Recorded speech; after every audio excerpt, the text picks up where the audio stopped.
Well, I think at the moment it's a real interesting perfect storm for businesses, in particular for procurement, which in turn can create a lot of opportunity for procurement to make a difference. But we're seeing at the moment double-digit inflation. So rather than procurement teams traditionally focused on cost savings, we're very much now looking at cost mitigation, trying to control the costs that are spiraling out of control in many different categories.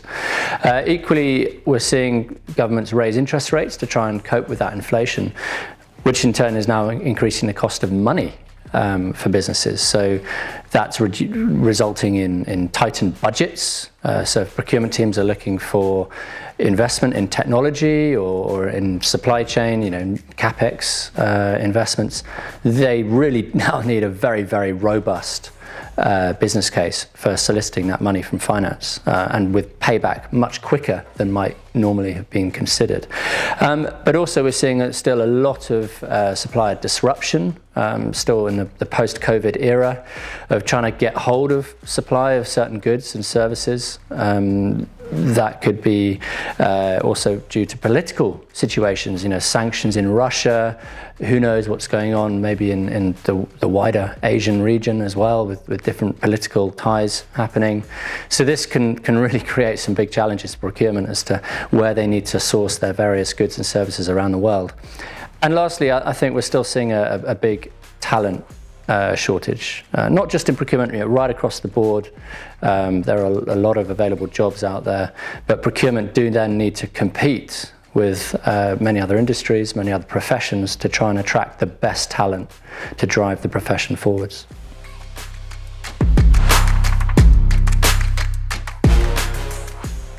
Well, I think we're looking at some of the challenges procurement we're facing, and there are extensive challenges out there, but this is really creating some fantastic opportunity for procurement. We're seeing now within many organizations that procurement is very much in the spotlight to try and drive forward, all the issues around sustainability, cost, inflation, various aspects that I chat about in the challenges.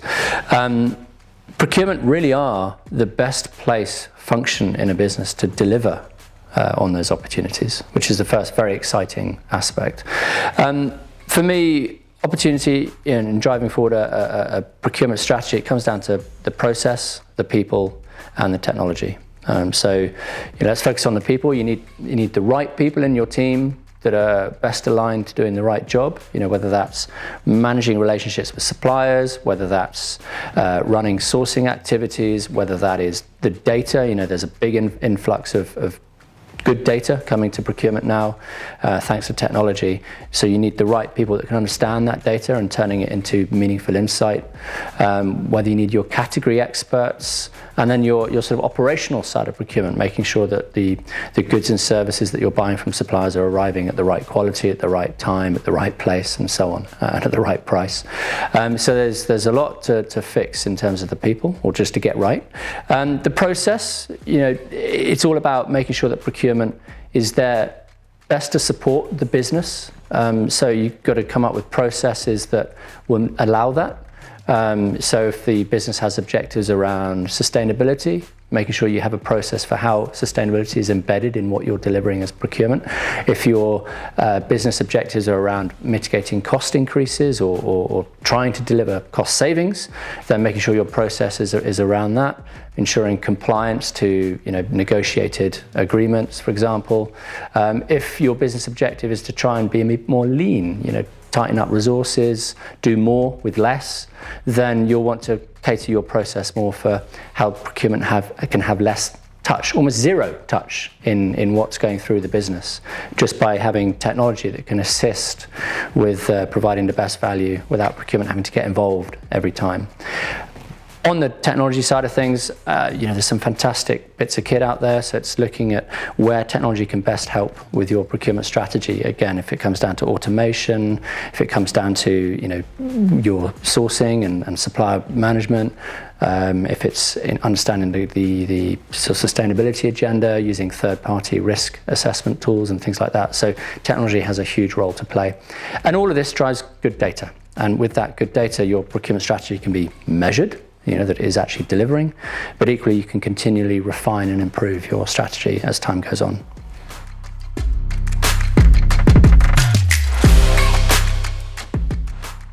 I would approach my strategy with the following thought process. So, assuming I'm new to the role, new to heading up the procurement function at a business, I would want some quick wins to quickly validate why I'm there, my purpose. So often we see processes like sourcing being the first addressed.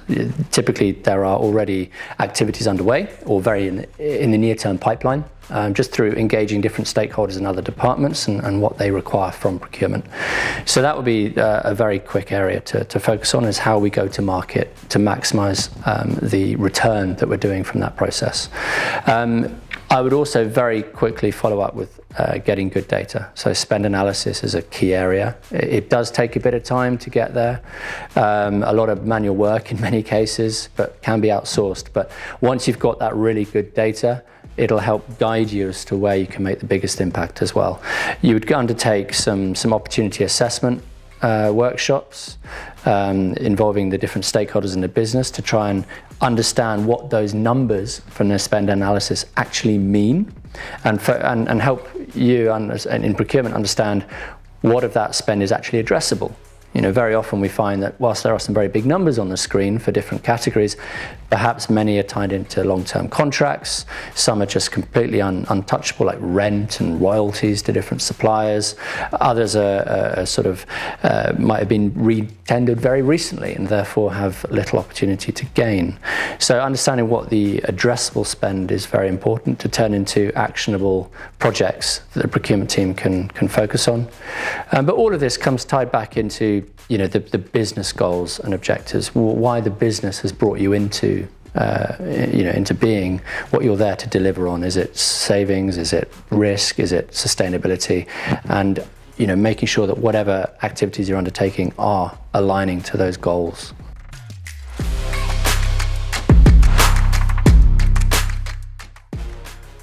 So in our former lives, this is the co-founders of Market Dojo, we used to work in procurement, and we were exposed on the front line of how to understand opportunities across the business that we can turn into results, cost savings, and so on. And so we essentially packaged all of that intellectual process and knowledge into a solution called Category Dojo.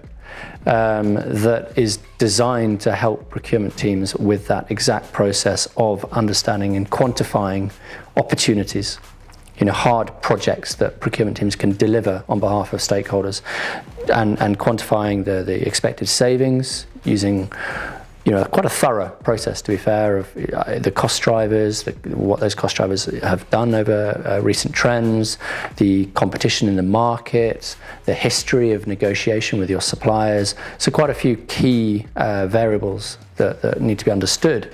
But equally then understanding the scope of the market, what's the opportunity out there, how many suppliers are out there that could genuinely satisfy your needs, the availability of specifications and the accuracy of those specifications. So it really tries to, almost systematically process all these data inputs to give you a very clear output of this is what you can save this quickly with these categories in this time scale.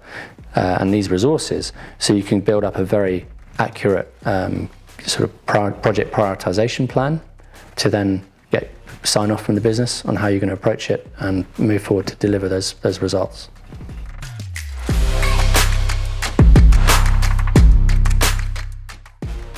To evaluate the success of the strategy, I think first of all you have to tie back to what your strategy is, why you're putting that strategy in place. What are you looking to actually deliver?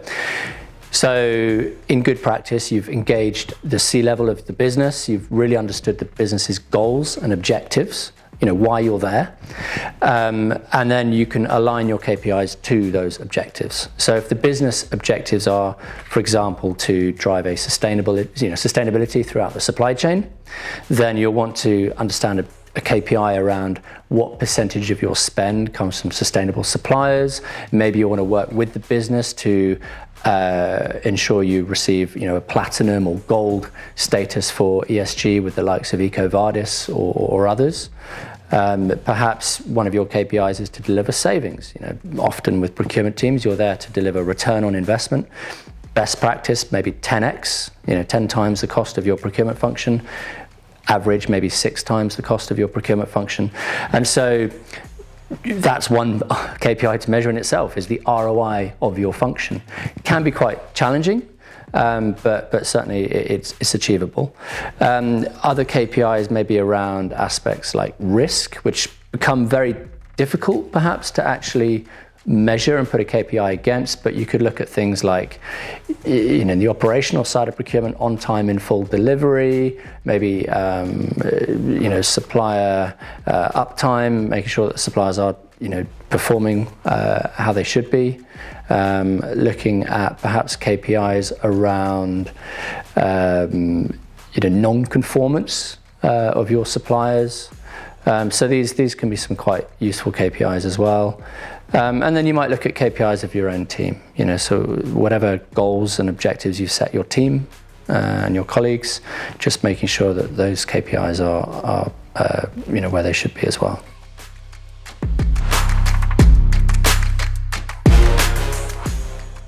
So some of the team KPIs, one we've seen, which personally I really like, is around the sort of net promoter score of procurement. So engaging your different stakeholders around the business, marketing, IT, facilities, whoever it might be, finance, and just getting them to fill out a very simple survey of, how are we, the procurement function, performing for you? How are we representing you? How are we supporting you in what your objectives are as a department?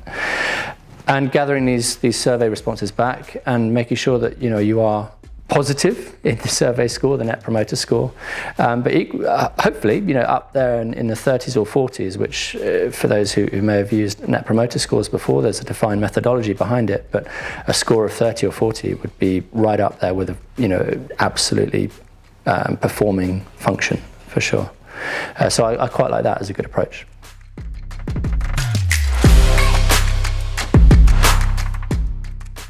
Well, the good news, keeping up to date with market changes, is that there are many market research organizations out there and analysts. We all know of Gartner's, Forrester's, Ardent's, Hackett's, and then you get into all the blue chip consulting firms. So there's a lot of good knowledge and expertise out there.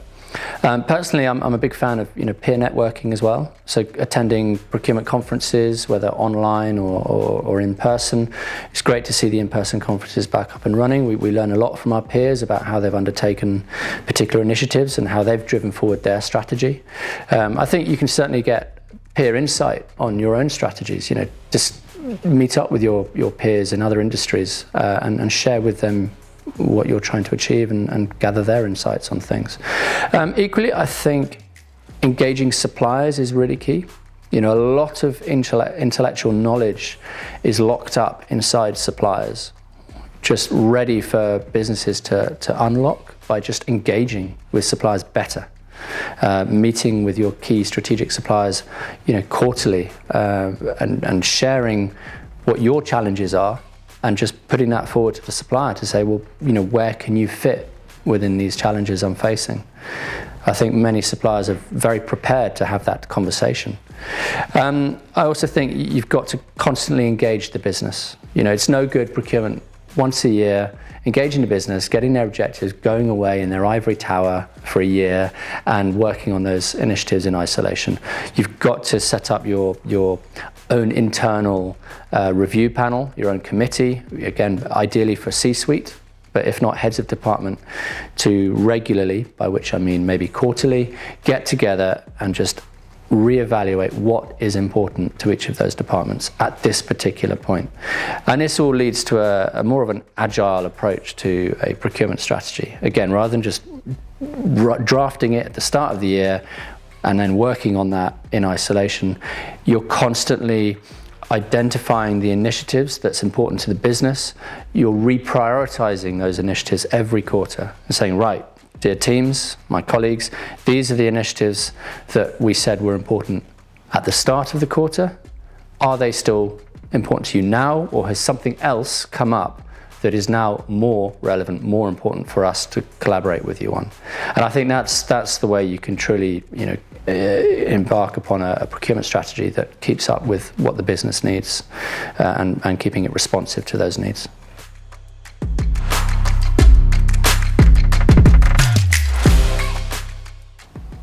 Sure. Well, I think the change management is important. It is absolutely vital. When devising your procurement strategy, there is an assumption there that you have actually got buy-in from your stakeholders. I mean, that is a very important part of the process, that you have co-created that strategy based on the needs and feedback from your peers within the business, your heads of department, all the way up to the C-level of the organization, that you're all very clear and aligned in what those goals are, your reason for being, why you as procurement are here, to serve the business and how you're going to serve the business.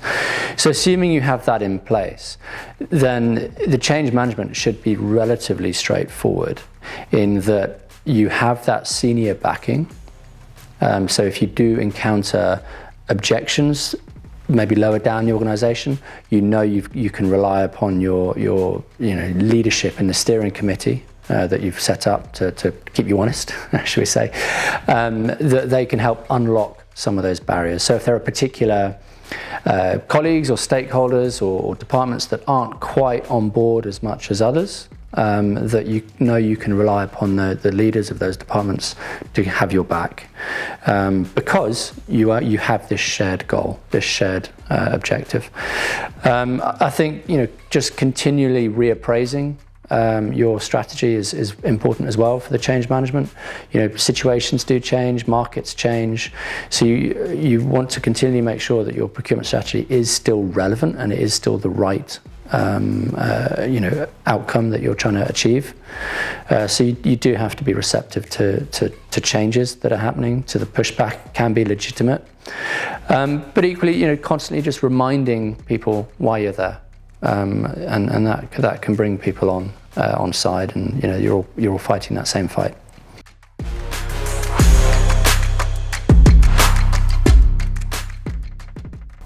There are absolutely some tools that help support your strategy and implementing that strategy, and doing so in a way that just brings professionalism to everything you're doing, that therefore makes you look very capable. I think many departments would be a bit concerned if procurement didn't have any tools or technology to support what they were doing, because let's face it, in all other departments they massively rely on technology. If you're finance, you have some fantastic accounting systems. If you're sales, you have some brilliant CRM systems. So I think tools and technology is absolutely essential for procurement to come across as professional, and also to free up time for procurement to focus less on the administrative, pushing paper around type delivery, and more onto the strategic, more onto the relationship management, and having a close alignment with your different stakeholders on what they need from you.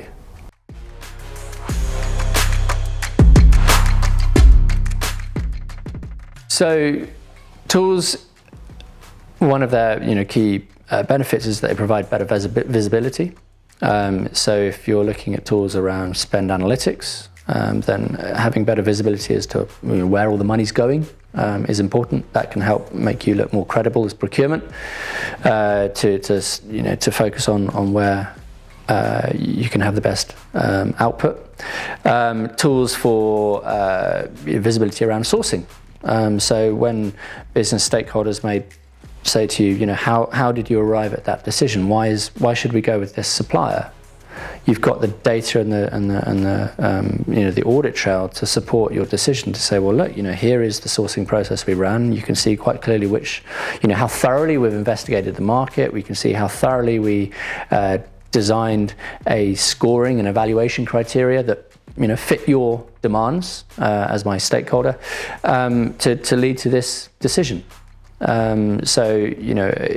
Using that process can really support the outcome that you're trying to find. You've got tools around supplier onboarding to help automate a lot of that work, and to incorporate other factors that you may not initially have considered, such as sustainability, perhaps bringing in third-party risk scores, looking at financial credibility, that perhaps stakeholders didn't consider. And I think many stakeholders in a business would perhaps have encountered supplier challenges in the past, of suppliers going bankrupt on them or just underperforming. So by having a better supplier onboarding process, you're going to mitigate a lot of those downstream issues. So there's a lot of good tech out there that can support what you're trying to push forward.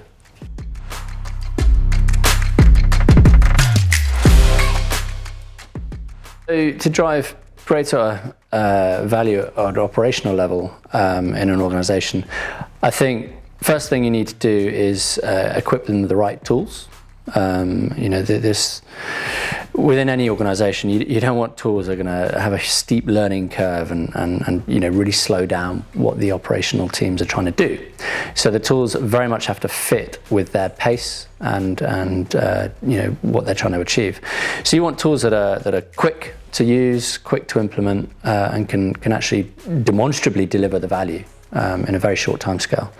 But equally, you want to be seen as an advisor. You're not there to mandate or direct the operational teams. They're very capable themselves. It's more about providing them a good infrastructure, a good support level that they can do what they do best, but fit within a particular, a better procurement process, for example. The other aspect with providing the operational teams with a good process and good tools is that they deliver the value. And so it's if you're able to prove to the operational teams that by following this particular procedure that they get better outcome and maybe better bang for their budget, better suppliers, less risk with their suppliers, better performance from their suppliers, then these operational teams are going to be far more bought in to the agenda that you're pushing to them.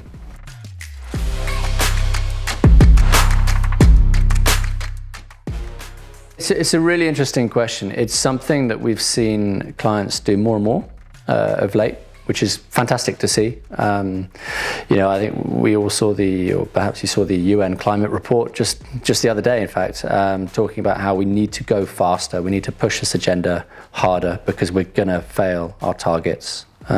Not just as a company, but as a nation, as a planet. So incorporating the ESG agenda in procurement is vital. Procurement are in such a great place to push that agenda forward, more so than perhaps any other department in an organisation. So some of the key areas where they can do so is within the sourcing decisions. So when procurement are taking initiatives out to market to find the best fit suppliers for goods and services, that they ask those questions around sustainability, around ESG. We've seen some clients incorporate up to 10% of the evaluation criteria as to which supplier to go with, purely down to ESG performance, which is very interesting to see at that level. We've seen public sector change the procurement rules to also ask and inquire and evaluate against ESG performance. So that is wonderful to see that agenda changing. I think another big area where procurement can push forward the agenda is around supplier onboarding and the ongoing supplier performance management. So in supplier onboarding, that's a perfect opportunity to really drill into the ESG compliance and agenda of the suppliers. Get them to demonstrate that. Supplier performance can be, the ongoing management and measurement of their ESG performance. That is also where certain third-party solutions can come into play. The likes of EcoVadis, and there are others that can provide an independent assessment on the supplier's ESG score that you can incorporate within your sourcing process, within your supplier onboarding process, and that ongoing performance management as well.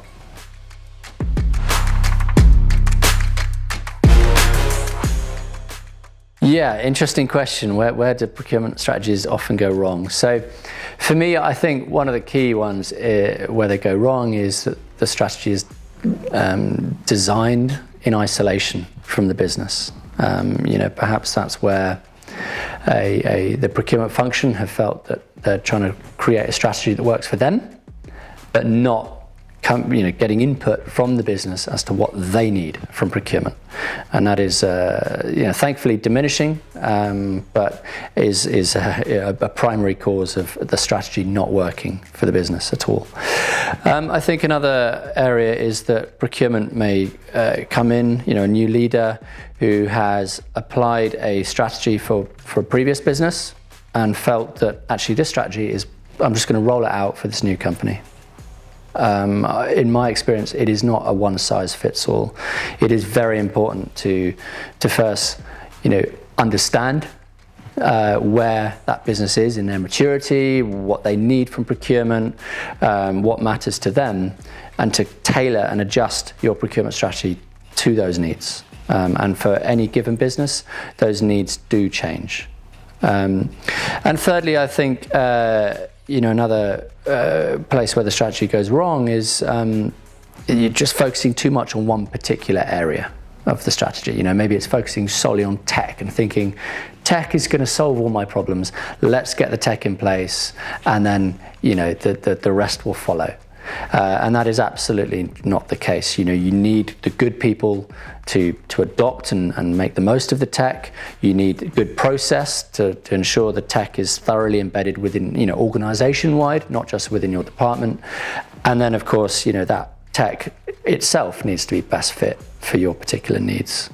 And that ongoing change management of that. You shouldn't just put something in place and think, yep, that's it, we're done. You've got to continually measure and improve and adapt to what is important, again, from the business, as the challenges of the business change, and you need to be agile to adjust your strategy to those changes, to what matters.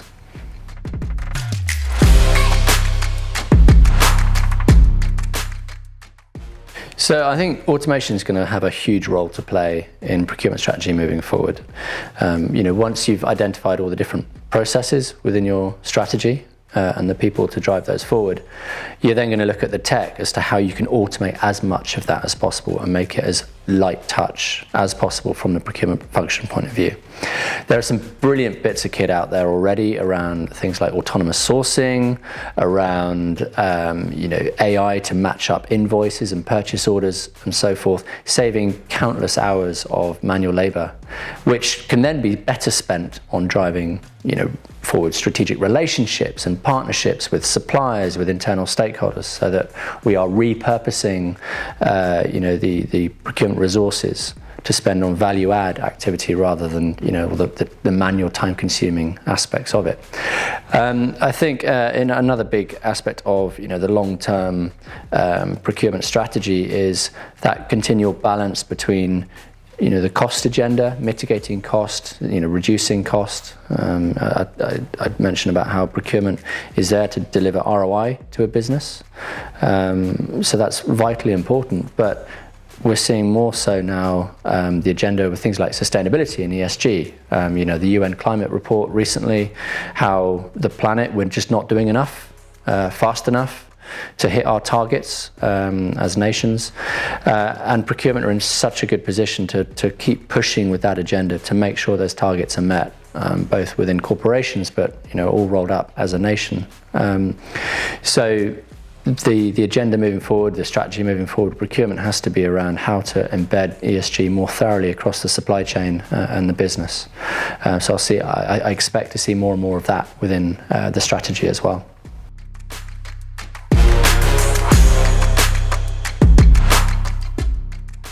So procurement strategy, we've seen more so now that it needs to remain agile. It has to change to the change in market conditions, the change in the business operating conditions.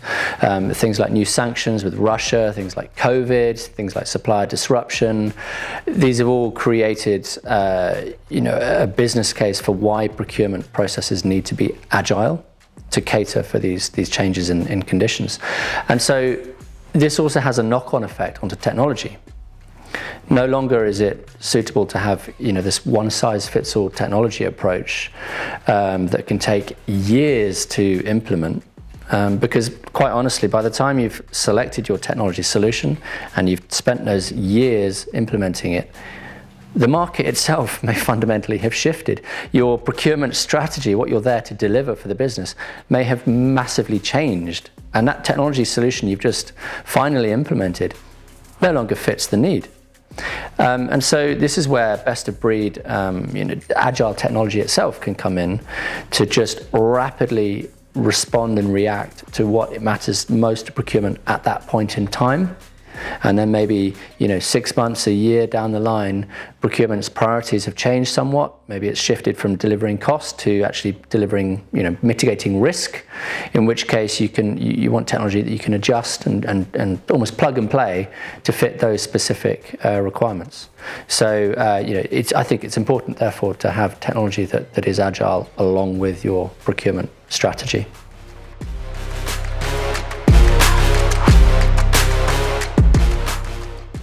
So the future of procurement strategy is really about having agility in your people, your process, and your technology.